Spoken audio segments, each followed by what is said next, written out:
Hello guys, welcome to Ignited Mind Classes. तो आज हम पढ़ेंगे क्लास 8 की साइंस का चैप्टर नंबर 2 और लेक्चर नंबर 7।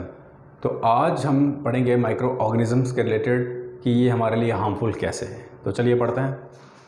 जैसे कल मैंने आपको पढ़ाया था डिजीज़ कैसे, मतलब कि माइक्रो ऑर्गेनिज्म जो है कैसे रिस्पॉन्सिबल है डिफरेंट या सेवरल टाइप्स ऑफ डिजीज़ जो हैं वो ह्यूमन में चाहे हों, चाहे वो प्लांट्स में हो, चाहे वो हम कह सकते हैं एनिमल्स में हो, तो कैसे ये रिस्पॉन्सिबल है माइक्रो ऑर्गेनिज्म। तो देखिए, सबसे पहली बात यह है कि मैंने आपको ये बताया कि जो पैथोजेंस होते हैं ये हार्मफुल माइक्रो ऑर्गेनिजम्स होते हैं जो बॉडी में एंटर करते हैं ह्यूमन की, और क्या करते हैं, ये डिस्ट्रॉय कर देते हैं अंदर जो हमारा इम्यून सिस्टम है। ठीक है, तो पैथोजेंस जो हैं ये एंटर करते हैं बॉडी के अंदर और हमारे सिस्टम को वीक करते हैं, इम्यून सिस्टम को वीक करते हैं। ठीक है, तो आते कैसे हैं अंदर ये हमारी बॉडी के, या तो एयर के थ्रू, या फिर वाटर जो हम पानी पीते हैं, या फिर फूड जो हम खाना खाते हैं। ठीक है, तो इस तरीके से पैथोजेंस जो हैं वो हमारी बॉडी के अंदर आते हैं। अच्छा, हम ये भी कह सकते हैं इनकी जो एंट्री है ये तब भी हो सकती है अगर हम इन्फेक्टेड पर्सन के साथ डायरेक्ट कांटेक्ट में आए या फिर एनिमल के साथ डायरेक्ट कांटेक्ट में आए, तो इस तरीके से भी पैथोजेंस की एंट्री हमारी बॉडी के अंदर हो सकती है। ठीक है, उसके बाद अगर हम बात करें वो डिजीज़, कौन सा डिजीज़, वो डिजीज़ जो माइक्रो ऑर्गेनिजम्स की वजह से होते हैं, यानी कि माइक्रोबियल डिजीज़ जो किसकी वजह से होते हैं, माइक्रोब्स की वजह से। ठीक है, माइक्रोबियल डिजीज़।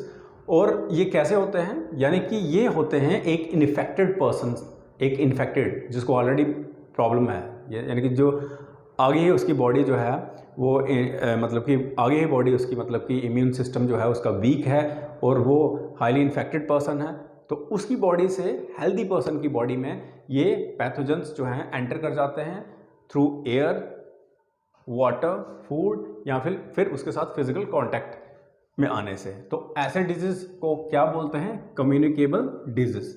ठीक है, उसके बाद हम बात करें, एग्जाम्पल्स ले लेते हैं इनकी, cholera, common cold, chicken pox और ट्यूबरक्लोसिस। ठीक है, तो ये डिजीज़ जो हैं ये कम्युनिकेबल डिजीज़ में की कैटेगरी में आते हैं। ठीक है, उसके बाद हम बात करें, कुछ इंसेक्ट्स हैं, कुछ एनिमल्स हैं जो कैरियर्स हैं किसके, पैथोजेंस के, यानी कि जो माइक्रो ऑर्गेनिजम्स जो हमारी मतलब कि हेल्थ के लिए हम कह सकते हैं कि हमारी हेल्थ के लिए हार्मफुल है। ठीक है, तो कुछ इंसेक्ट्स हैं और एनिमल्स हैं। ठीक है, जिसमें एक एग्जांपल जो है आपके घर में जो हाउस फ्लाई होती है, ठीक है, उसको हम बोलते हैं क्या, हाउस फ्लाई। तो ये कॉमन हम बोल सकते हैं कैरियर है किसका, पैथोजेंस का। ठीक है, तो यहाँ फिर हम बोल सकते हैं डिजीज काजिंग माइक्रोब्स का। तो उसके बाद यहाँ पर हम जितने भी स्टूडेंट जो मेरे को सुन रहे हैं, या कोई भी जो हम मेरे को सुन रहा है, तो मैं यही बोलूँगा कि हमेशा खाना है वो अनकवर्ड मत करिए, कवर करिए उसको। कवर मतलब कहने का कि उसको ढक के रखिए, और कहीं भी आप खाने जाते हैं तो पहले चेक कर लीजिए कि खाना जो है इन्होंने अच्छी तरह मतलब कि उसको कवर किया है नहीं किया है। ठीक है, चाहे वो स्वीट्स हैं, चाहे वो फूड है, कुछ भी हो। तो मैं यही कहना चाहता हूँ सभी स्टूडेंट्स से कि कभी भी आप खाना खाएं तो हमेशा कवर्ड फूड ही खाएं, चाहे बाहर खाएं चाहे घर में खाएं। तो ये जो कवर्ड फूड है, इससे क्या होता है कि जो फ्लाइज़ हैं, जो मक्खियाँ हैं, वो बिन बिन आती नहीं है फूड पे, क्योंकि वही तो हैं हार्मफुल माइक्रोब्स का, मतलब कि वही कैरी करती हैं इनको, और जाके ये फूड पे बैठ जाते, फूड पे जाके बैठ जाएंगी, और उसके बाद जो है हम कंज्यूम करते हैं वही इन्फेक्टेड फूड, तो उसके बाद हम बीमार हो जाते हैं। हमारा इम्यून सिस्टम जो है उन डिजीज़ काजिंग माइक्रोब्स की वजह से क्या हो जाता है, वीक हो जाता है। उसके बाद एक और एग्जांपल है हमारे यहाँ पे जो माइक्रोब्स, हार्मफुल माइक्रोब्स कैरियर, कौन, फीमेल इंसेक्ट, यानी कि मॉस्किटो, जिसका नाम क्या है, एनोफिलिस। ठीक है, एनोफिलिस मॉस्किटो, और ये कैरी करता है किसका पैरासाइट, मलेरिया का। मलेरिया पता है ना आपको, मलेरिया। ठीक है, तो ये कैरी करता है, क्या है, कैरी करता है पैरासाइट ऑफ मलेरिया।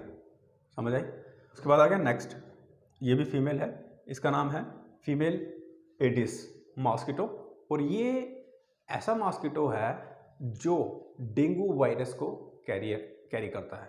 समझ आए, ये डेंगू वायरस का कैरियर है। ठीक, जैसे कि मैं बात करूं, आपने हमेशा अपने सराउंडिंग्स को क्लीन रखना है, कहीं भी मतलब कहने का कि कहीं भी आपने पानी को कलेक्ट नहीं होने देना है, चाहे घर के बाहर है चाहे कहीं भी है, ठीक है, कूलर में या फिर हम कह सकते हैं कि आगे पीछे कहीं भी घर के आगे पीछे जो है सराउंडिंग्स को क्लीन रखना है, ताकि मॉस्किटोज़ जो है वो ब्रीड ना करें, क्योंकि मॉस्किटोज़ ब्रीड करते हैं जहाँ पर ज़्यादा पानी होता है, ठीक है।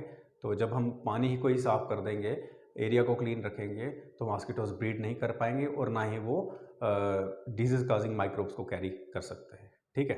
तो पहले हम बात कर रहे थे disease causing micro organism human being, तो अभी हम बात कर रहे हैं disease causing micro organisms in animals, जानवर में, ठीक है। कैसे? एंथ्रेक्स, ठीक है। तो एंथ्रेक्स एक डेंजरस हम कह सकते हैं डिजीज़ है, किसका? ह्यूमन और कैटल का। इसमें इंसान भी आता है और कैटल भी आता है, मवेशी भी आते हैं, ठीक है। जो किसकी वजह से होता है? बैक्टीरियम की वजह से। किसकी वजह से? बैक्टीरियम, सिंगुलर ऑफ बैक्टीरिया, ठीक है। उसके बाद जो फुट एंड माउथ डिजीज़ है, ये भी वायरस से होता है, ये वायरस से होता है, ये भी एनिमल्स में, ठीक है। और उसके बाद अगर हम बात करें, ये तो आगे है आपके disease causing micro organisms and animals. तो अभी हम बात करेंगे disease causing micro organisms and plants. आप ये सोच रहे होंगे कि प्लांट्स में कैसे, मतलब प्लांट्स को कैसे डिजीज़ लग सकता है? भाई लग सकता है, अगर ह्यूमन बीइंग और एनिमल्स को स्पेयर नहीं करता डिजीज़ काजिंग माइक्रोब्स, तो क्या प्लांट्स को सब मतलब कि स्पेयर करेंगे? नहीं। देखिए बात यह है कि चाहे आप कोई भी प्लांट लगाइए, जैसे वीट है, राइस है, पोटैटो है, चाहे वो फ्रूट ही क्यों ना हो, तो इनको भी डिजीज़ काजिंग माइक्रोब्स ने अपनी हम कह सकते हैं कि रेंज में लिया है, ठीक है। इनको भी वो नुकसान पहुंचाते हैं, ठीक है।